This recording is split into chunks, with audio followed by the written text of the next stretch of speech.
Mom, Dad, there's no way that I can express to you what I'm feeling right now. My heart is full to bursting, except to say, I'm the king of the world!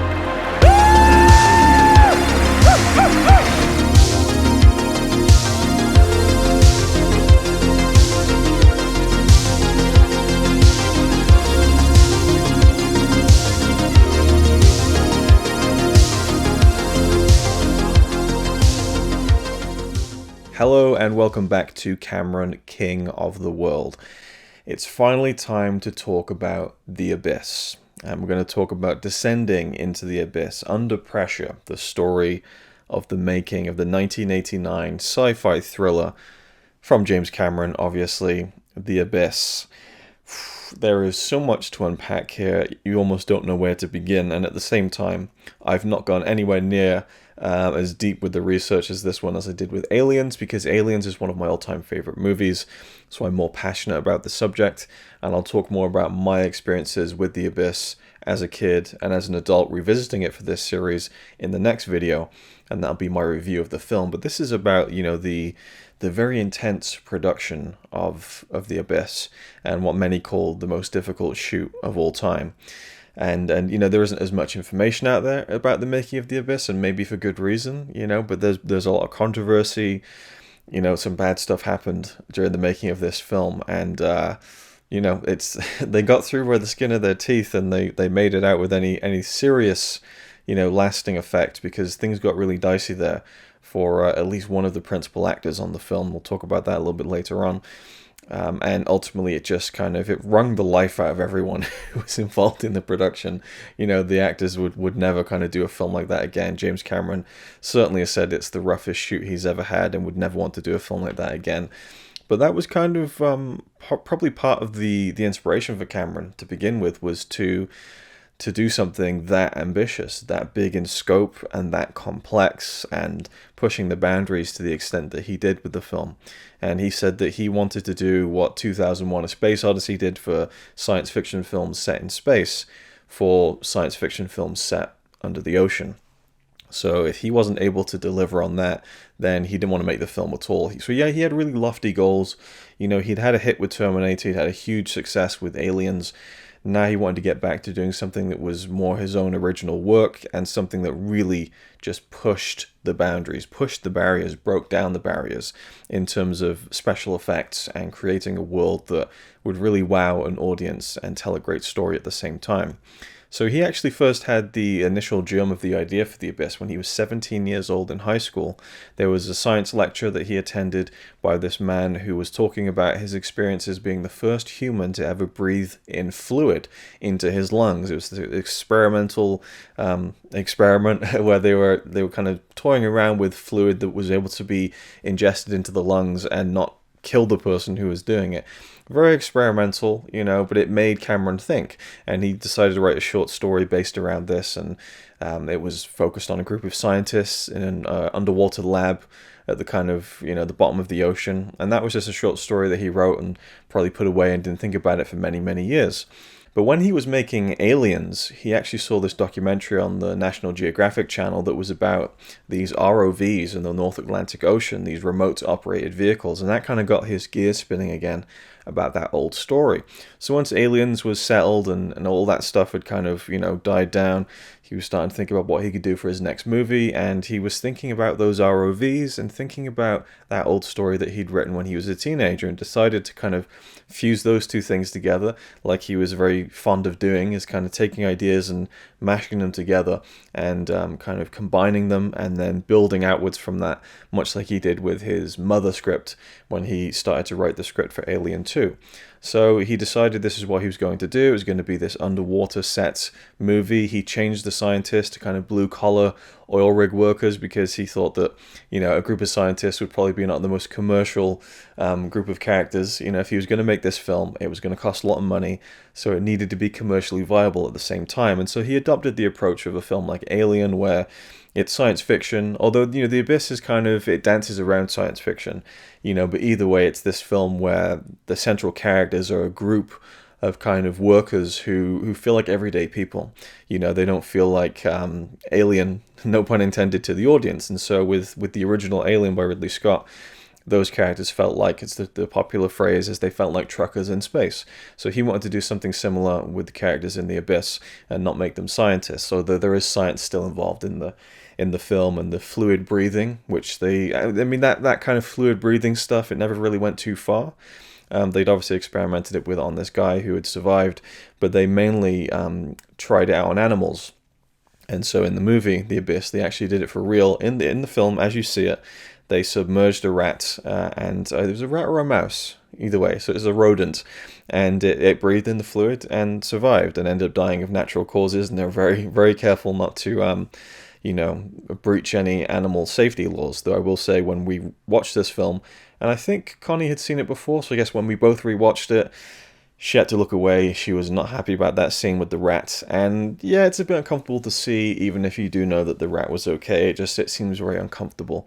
But regardless, that was worked into the story too. But then there's this other whole, this. I mean, it takes a whole shift at the end of the movie, which is actually, when the film eventually came out, it was the one thing that really split the audiences, was the ending, because you have this very dark and kind of claustrophobic thriller, set underwater on this kind of oil rig, and then it just turns into something completely different by the end. It becomes this big science fiction opus, like, that's very grand and very fairy tale-esque, I would say. I don't know. There is a really big tonal shift towards that third act of the movie, which for me, I think, is where I struggle with it a little bit, and I almost wonder if it would work better without it. But that was really what Cameron was going for, and it goes back to, like, the first mention or creation of a sea alien character in H.G. Wells' story Into the Abyss, a short story from 1897, I believe. So, that was one of the things, and, Cameron is a big, voracious reader of science fiction literature, so I'm assuming he'd read that, and was also just interested in alien life and just science fiction as a genre. This was his bread and butter growing up, was science fiction. And you look at some of the things in the film with the aliens that you encounter, and especially the character of Lindsay, when she's kind of holding her hand out towards this kind of bioluminescent creature that's floating around. And the bioluminescence is something that became a huge part of his later film Avatar. More on that much later in the series. But so The Abyss, it was, 1987. This is when he decided, this is going to be the movie I'm going to make. He wrote the script. His partner, Gail Ann Hurd, was going to come on board to produce, like she had with the Terminator and Aliens. Although their relationship kind of took a little bit of a south turn around that time. And it was during pre-production on the film that they actually separated. They were married at the time. And 2 months after principal photography wrapped on the film, their divorce was finalized. So she produced the film, but they had very much separated, and it's said that he based the character of Lindsay, played by Mary Elizabeth Mastrantonio, on his wife Gail Ann Hurd. And you can't help but wonder if the character of Bud, played by Ed Harris, is somehow also an analog for James Cameron himself. And there's a certain harshness to Bud that you feel, if you know much about James Cameron, it seems that if the boot fits, and it seems to kind of fit, and there certainly does seem to be something about, life inspiring art in this case, where these are two characters who are going through a divorce or going through a separation, and the divorce isn't settled yet, and it almost feels like it's almost Cameron's wish fulfillment of, maybe this can still work, and it's kind of sad in that sense. And, this is kind of a sidestep, but I was reading things about Cameron online, and there was this article about that's like 11 times when James Cameron said something really egotistical. And I clicked on it just to see, like, well, let me just see. And I was reading some of it, and it just didn't, it seems like people were unnecessarily just targeting him over things that I didn't think were egotistical. There's one quote where he's talking about how he's more interested in saving the environment than he is Avatar making money. I don't know how that's egotistical. That seems like the opposite to me. An altercation with a fan where they're asking for an autograph and they're being really aggressive, and he tells them where to go, basically, and that doesn't seem egotistical to me either. It just seems like the guy was being really pushy and not being respectful. But anyway, so one of the things in this article was someone talking about how Linda Hamilton, who he was married to after The Abyss, around the time I think of Terminator 2. I'm not sure on the exact timeline of that, but I think in the early 90s he married Linda Hamilton, who plays Sarah Connor in the Terminator films, and Linda Hamilton said that the marriage was not a pleasant experience for her. And in the article it said, is it any surprise that he's been married 5 times? And I feel like, there's not much that's been talked about with his marriages and his divorces, and I feel like, unless it's really being publicly broadcasted, and there's something serious that's been, there's like an allegation or something, I don't really see what it matters to kind of, to be judging his marital affairs. I suppose in this case, I think it's worth mentioning because to me it does seem like a sad thing that, he was separating from his wife at the time and was making a film about these two characters, these two central characters who were separated and had a very contentious a word in it? A relationship where they're contesting with each other the whole time. They're at each other's throats. It's a very volatile relationship. That's a better word to use.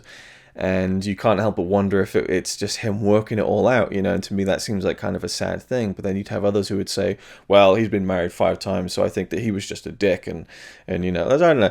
I just see a lot of judgment being thrown around, not just in the case of James Cameron, but many other famous people online. It's like the minute someone gets divorced, it's like, well, the dude must be a real prick, and it goes both ways as well. And certainly in that side of media, women seem to get the rougher end of the stick for sure. But I just thought, do we really know much about Cameron's? And there's a whole other kind of, I think I've talked about this before in the series at some point in one of the videos I filmed, where people are talking about how Cameron's depiction of women and the way he writes women is this kind of weird, unrealistic, vision of what he thinks a woman should be. And I'm not going to get into all that stuff. Anyway, I just thought it was interesting that he was actually separating from Gail Ann Hurd around the time of the making of this movie, and she still stayed around to produce the film, and it's about these two characters who are separating, and they do have a happy ending, but for Cameron and Gail Ann Hurd, it wasn't so much a happy ending, unfortunately. So the film, got a lot of interest, the script got some interest. 20th Century Fox would make this film with Cameron after Aliens. I'm assuming there was a good relationship there once he'd made them that much money, and so they decided to partner with him for this movie. And the budget was, fairly sizable, a lot bigger than Aliens, and much like, Cameron's career would continue to follow suit in this way, the budget became a big concern for the studio, because Cameron is very ambitious. And in the case of this movie, the big ambition for Cameron was to do as much reel for reel as possible with The Abyss. So he didn't want to use a lot of miniatures, he wanted to use full sets, a full underwater submersible, this oil rig, the deep core, they call it in the movie.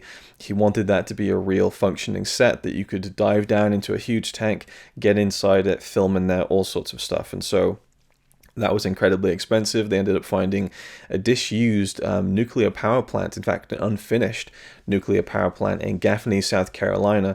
It was called the Cherokee Nuclear Power Plant. They started building it in the 70s. They abandoned it in the early 80s. And so there was a primary reactor that was this perfect, like it was just laid out on a plateau almost, a perfect location to make their tank for the movie, to put the deep core set in. And it was a huge, massive set. Huge construction, the biggest underwater set ever created, and I think that it was somewhere in the realm of, I think, 7.5 million gallons of water needed to go in there to completely submerge the set. And this thing was like 55 feet in depth. I mean, it was massive, a gargantuan, tank. And I think at the time that they were making the film, it was the largest filtered water tank in the world or something like that, some technicality. So it was impressive. It was this impressive kind of thing that they put together, but it was really down to the wire in terms of the schedule of when they needed to start shooting in that like A tank, like the main tank of the movie. And the start date of shoot was coming up, and the construction of the set was not quite matching, and they had to start filling the thing before the set had even been finished, because it took 5 days to fill that kind of the nuclear reactor with the 7.5 million gallons of water. So they were filling that thing up while it was still under construction. That's how down to the wire this thing got. They had a second tank, which was the B tank, and that was 2.5 million gallons of water, and that was in an unused turbine pit. The cast for the movie underwent a week of underwater diving training, which was pretty essential considering that everyone in the cast would be diving underwater. Well, not everyone. There were some people people who appear on the ship on the surface of the ocean who didn't need to do that, I suppose. But the main core cast, no pun intended, of the deep core crew, they needed to be trained and they needed to know what to do. And obviously there's also then the crew needs to be trained, and then like there's just so much that was specially designed for this film, from the suits and the helmets, and all the different kind of concessions that needed to be made to make sure that they could film under there. When they first started filming, it was too murky and misty, so they needed to pump more chlorine into the water. And by having too much chlorine in the water, anyone who wasn't wearing a helmet, their hair would start to go blonde, or the skin on their arms would burn off. Some people actually had skin burns, so the chlorine became an issue. And then they realized that the reflective surface of the top of the water was just like a big mirror, like a massive, just complete reflection of everything they were doing. So it just wasn't working with how they were placing the camera. So what they did was they put all these black beads into the water to completely cut it off and give them darkness. And then they also covered the entire nuclear reactor with a huge black tarpaulin. And at one point during production, there was a lightning storm which ripped a huge tear inside the top, a 200-foot tear, and there was just no way they could repair it in time, so they moved to doing night shoots. And that didn't make the crew or the cast very happy at all. So, and this is all to say, that's during the production of the actual film itself. The start date was moved back a week, and they eventually started filming The Abyss on August 5th, 1988. And it was a grueling shoot, and there was just constant problems. Another thing that they had to kind of invent for the film was a way and a process to record the dialogue inside the helmets. They wanted to actually record that as they were down there going through the scenes and use that audio for the movie, so that it was kind of captured in real time and not all dubbed over later. So there was kind of state-of-the-art stuff going on. Technologically speaking, the actual submersible, like the ROV stuff. I mean, there's all sorts of moving parts in this film that really were just like cutting edge at the time. And, that's why it looks so spectacular, because most of it is real, and they did do miniature stuff, and they did kind of do little tricks here and there, and there were smaller tanks. I think they filmed in like an underground lake. There was like all these different like kind of things they were pulling off, but the majority was this big, massive, deep core set. And the actors would be down at a level of 33 feet, so they didn't need to kind of go through decompression. But James Cameron and the 26 members of the kind of diving crew and the safety divers, they needed to go down at like 50 feet. And so whenever they were done for the day, they'd be down there for 5 hours at a time. Then they'd need to go through 2 hours of decompression. So just arduous hours. And, one thing I can say for Cameron is, he wasn't just there barking orders from the surface. He wasn't in some chair kind of dictating to the crew, through radio down there underwater in the tanks. He was down there himself directing everything. So, anything that he was asking the actors to do, with the exception of maybe the deep suit, Cameron was down there doing it, just as much as they were, if not more. But it was just like fighting an uphill battle for Cameron. It was just a constant, just problems after problems. In the first week of shooting, a leak sprang in the tank. There was something in the piping that hadn't been correctly put in there, and it burst. And they were losing 150,000 gallons of water every minute.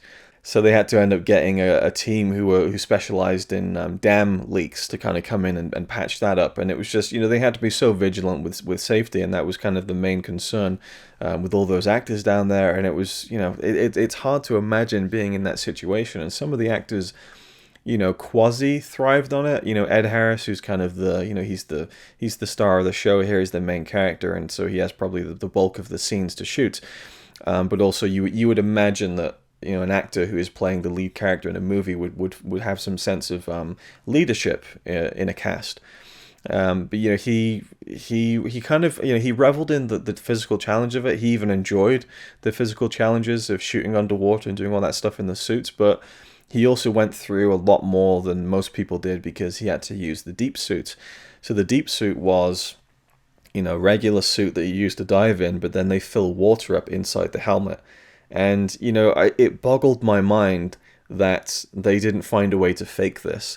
Like, surely there was a way to, I don't know, maybe, like inside the helmet, maybe make like a small sliver, like kind of on the outside of the rim where you could fill water. So there'd be some kind of water effect, but then he's still got like a head where he can breathe water. I don't know, surely there was some way to like make it an illusion, but Nope, Cameron insisted on, or maybe it was the only way to make it look legit. They would fill the helmet up with this pink water, and he'd have to pretend that he was breathing inside this and go down into the tank with water in his helmet and hold his breath for minutes at a time. It's crazy. And he was up for it. He liked the challenge of that, but there was this one incident, and I can't even imagine it. And it was, it's almost one of those stories that might just be, infamous if it had gone as badly as it could have. And instead of just talking about it, I'm getting almost like that kind of that feeling in my chest of like, fuck, like it's really heavy. So they wanted to get a shot of Ed Harris as Bud in the deep suit, falling down into the abyss, as it were. Now, to kind of pull him with a rope downwards, that was not going to work physically for a human body, and they didn't have enough depth to get that effect because they need a shot of him like falling like 200 feet. So what they decided to do was there's kind of a cliff face where the deep core rests on that was built into the set.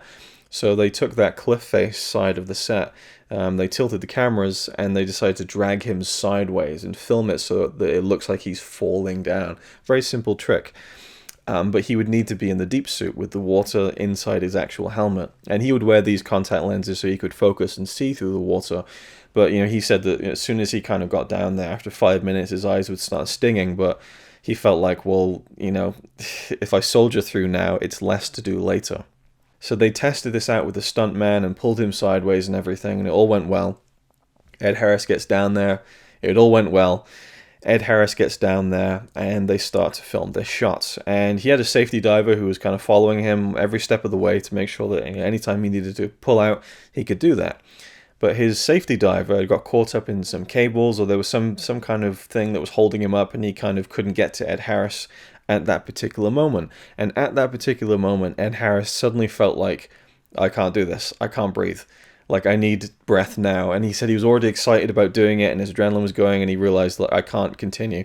So he called it off, unplugged himself from the ropes, swam to the side, which is where he's going to get the safety diver coming with the oxygen, and no one came to him.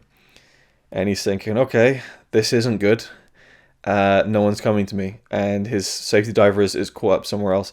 So another guy comes down as quick as he can, pulls his helmet off, and gives him his regulator. But he gives Ed Harris the regulator upside down. So Ed Harris takes a big and breathes in water into his lungs, and he's like, holy shit, that's not good. So he blows into it, tries to clear out anything that might be, kind of obstructing the regulator.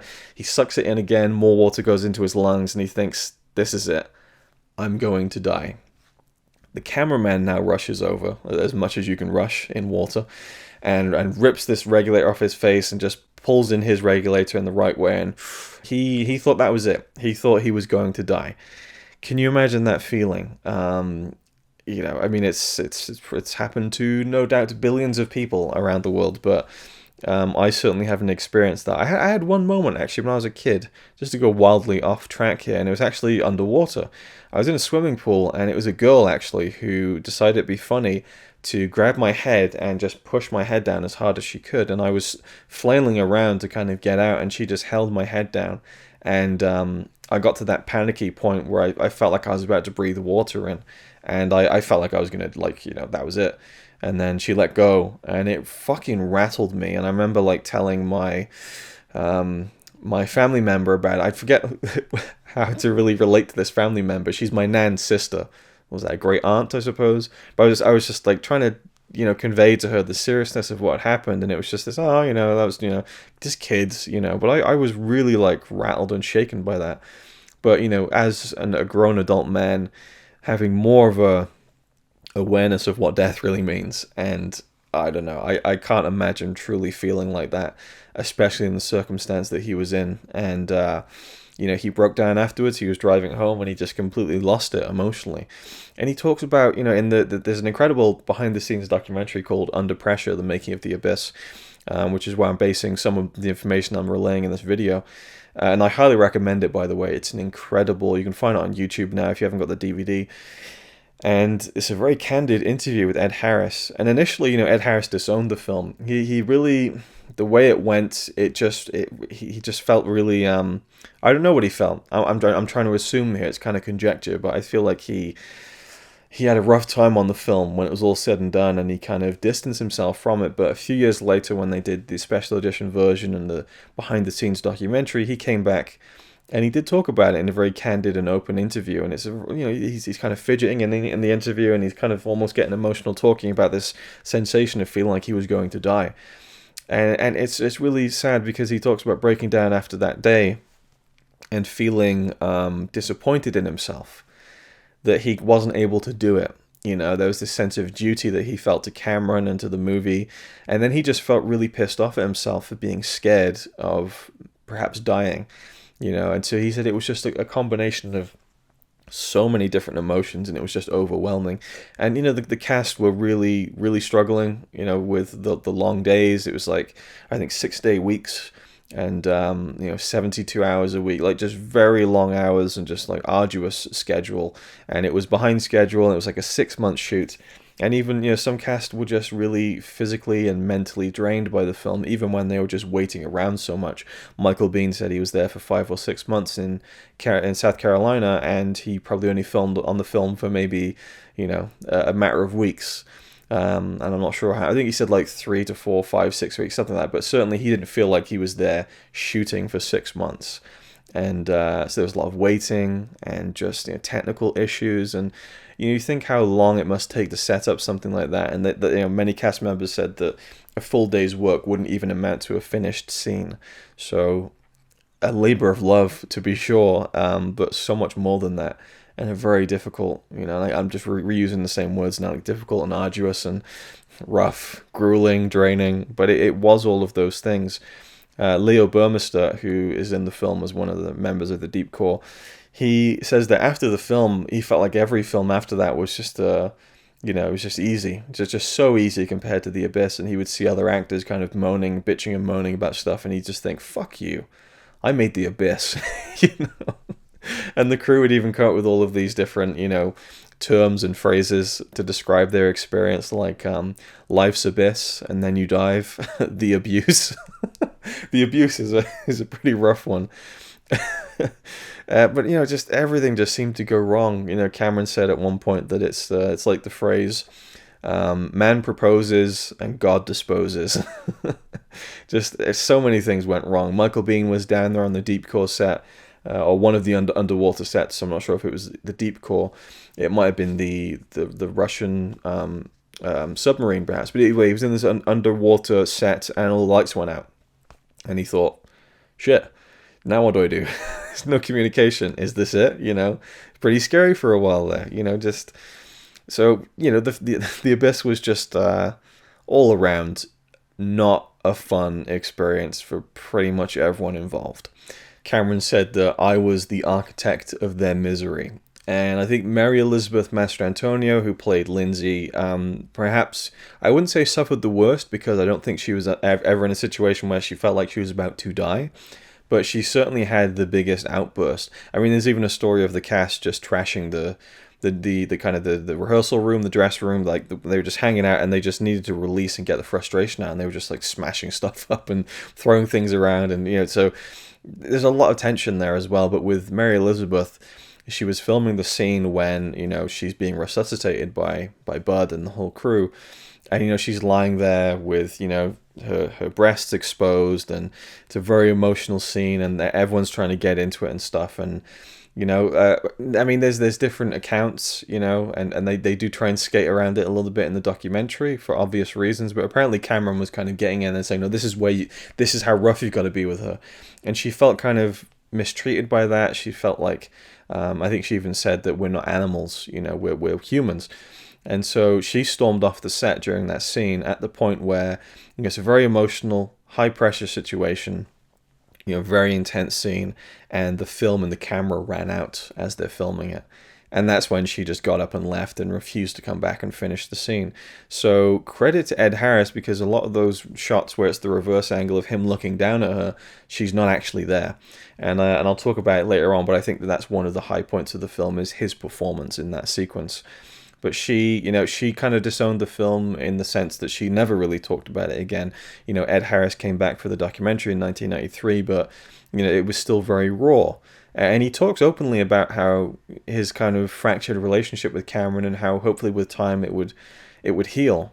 But she isn't there at all. And so for her, it was one of those things where I think she said that there's a lot of things I could say about the experience of working on The Abyss, but none of them are nice. The digital effects in the film are certainly a kind of big step in the kind of history of CGI and how that evolved and morphed over the 90s, I would say, is the key decade that the CGI really exploded in the world of films. But it was in the early 80s where, bits of CGI are being used in films in very rudimentary fashions. And then even stuff like Flight of the Navigator with the chrome ship was starting to push boundaries a little bit. Pixar was working on computer animation a lot around that time in the 80s too. And Cameron was thinking about how to do the kind of the pseudopod, I think it's called, which is like the water tentacle that comes out and mimics Mary Elizabeth's face and Ed Harris's face as well. And Cameron considered a number of techniques to pull this effect off, including cell animation, like traditional 2D hand-drawn animation, and also maybe a kind of cross technique of clay and stop-motion animation. But ultimately, he was tipped off to give ILM a call and to see if they could do anything. And ultimately, it took them 6 months to complete 75 seconds of footage of this water tentacle. And it was a very complex process to make this thing work. And it was one of those key steps, I think. If you look at the history of CGI in movies, I think that's one of the key moments, and Cameron would be responsible for a film that produced another key moment in the kind of evolution of CGI, computer animation, computer effects in live action movies with Terminator 2 as well, which we'll talk about very soon. So the water tentacle was really cutting edge for the time, but just the actual scale of the physical production in The Abyss was really unmatched for a film like this. But it was just, it almost didn't seem worth it to a lot of people who worked on the film.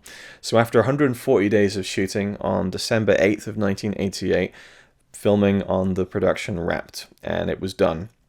And, that was it. Like, the film was done. Now it was time to kind of, go into the post-production and finish the film and kind of put all that in the rearview mirror and try and forget about the painful experience and hopefully have a great film at the end of it. Now, the problem was that the film was overly long. The final cut was around 2 hours, 50 minutes, and it was just way too long. And, audiences, the studios felt were not going to be receptive to a film of that length. So anything over 2 hours and 10 minutes was considered to be a really big risk, and so they weren't willing to do it. The same can be said of Aliens, where the original cut of the film was 2.5 hours long, and he needed to cut 20 minutes. And it was also a case of fitting in enough showings every day to, because it's all about, it's show business. It's the business and show business, right? So the final film theatrically was 2 hours and 20, and Cameron was able to later on go back and restore all that footage for a 2 hour and 50-minute cut in 1993, which we'll talk about in a future video. But the way that it was released, August 9th, 1989, it was actually pushed back by a month because there were so many delays with finishing the film and the special effects, and it eventually came out. And the reviews were good.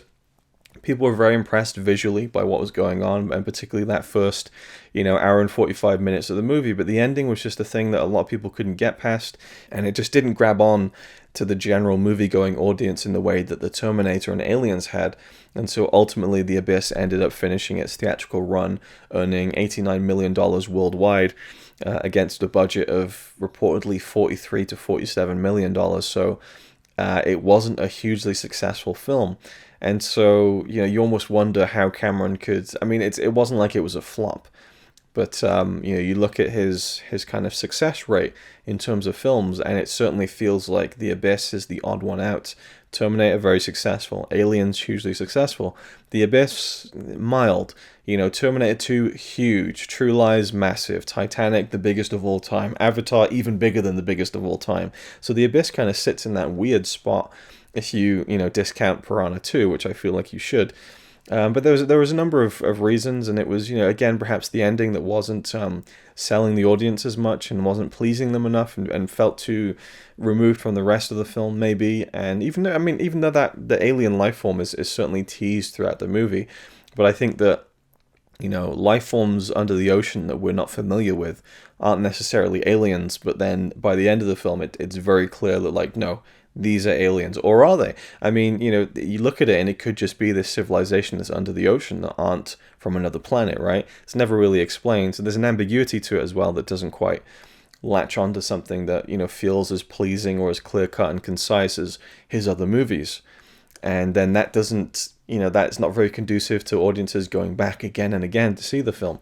And I'm sure people did, and people did love the film, and it was reviewed well and everything, but it didn't have that special something that made it a mega hit in the way that, a film of that budget and size probably would have needed for the studios to be really confident about, doing more films with Cameron. And ultimately 20th Century Fox did actually sign a big contract with Cameron after Terminator 2, but at that point in time, The Abyss, maybe it was just the timing as well. There were two other like ocean set sci-fi thriller movies, Deep Star 6 and Leviathan, that came out in 1989. So there was kind of a bit of competition there, and maybe an oversaturation of that kind of movie. So there's a lot of things that just didn't work out for The Abyss in terms of the making and the release of the film, but it has grown in stature over time, and especially the special edition of the film, and even the documentary Under Pressure, I think, really made people appreciate, myself included, just how impressive this film really is, because you watch it and you almost don't think, and you kind of think, wow, this is all miniatures and stuff, but there's so much of it that was done for real, and it was a dangerous production, but it was also, so much love and kind of dedication did go into the making of the film. And I think it is a visually, not even spectacular in terms of, wow, this looks incredible, just impressive, visually impressive, as opposed to visually spectacular for the most part. I mean, there are spectacular images, but for the most part, it's just very impressive and very tangible and real, and it has a claustrophobia to it that is really unmatched in that kind of movie, I think, because you really feel those situations a lot more than you do in other movies where you can kind of tell that they've kind of cheated things a bit, which is fine, I think, but some of the safety issues in The Abyss were they were very careful, and there were no serious incidents or anything, with the exception of Ed Harris nearly fucking dying. But that also just elongated the production, because there was one particular sequence where they're filling the set with water, and Cameron just didn't know how to do it safely, so it spent hours of the day trying to, figure out a way to make this as safe as possible before they shot it. And so, it was one of those things. In the beginning of that documentary, Under Pressure, Cameron says, "I want to welcome you to a cold, dark place of unrelenting pressure, the movie business." And that kind of sums up, The Abyss in a way. And, the studio were very, very concerned by what was happening on this set in South Carolina, like, what's going on here? Why is it going so much over budget? But in the end, after everything that went down, over 30 years ago, I think people do look back fondly on the film. But I will also say that for some reason, I think that, I say for some reason, I think I know the reason that the film isn't as talked about anymore is because it hasn't really been released in the next stage of home video. You don't see it on streaming. It had a very brief run on HBO Max last year, I think, but, seeing the film in high definition is very difficult. I've managed to find a way to do it, but that's through really digging and looking online, but there's no way to buy a Blu-ray of the movie. Apparently a 4K remaster has been done and completed, and for years Cameron has been saying that he just needs to sign off on it, and he doesn't have the time because he's working on the Avatar sequels. There was some post on Instagram about how a 4K remaster had been completed and color timed, but then who was shown it? I mean, it's just nothing seems to be happening and moving. You would have thought in 2019, a couple of years ago, with the 30th anniversary, perfect timing to release The Abyss on Blu-ray, but nothing. So I feel like that is one of the reasons why the film doesn't get talked about as much, but at the same time, there is a hardcore group of fans who really enjoy the film and really feel like it needs more credit. And I don't know where I quite sit on that, and we'll talk about that in the next video as I talk about my thoughts revisiting the film after so many years. I hadn't seen it since I was a teenager, and my thoughts on it now, and where I think it sits, and we'll talk about that at the very end of the series, where I think, all of his films fit in terms of my ranking, but where I think it kind of fits as a James Cameron movie, revisiting it as an adult and really assessing it as an adult, because as a kid and a teenager, I wasn't really fully appreciating the scale of what was being achieved visually And I certainly wasn't connecting entirely to the emotions of it either. And it might even be the case that the emotions of the film and the character work is really what I gravitated towards the most, revisiting it as an adult. But we'll leave that till the next video, so thank you for watching, and I'll see you in the next one.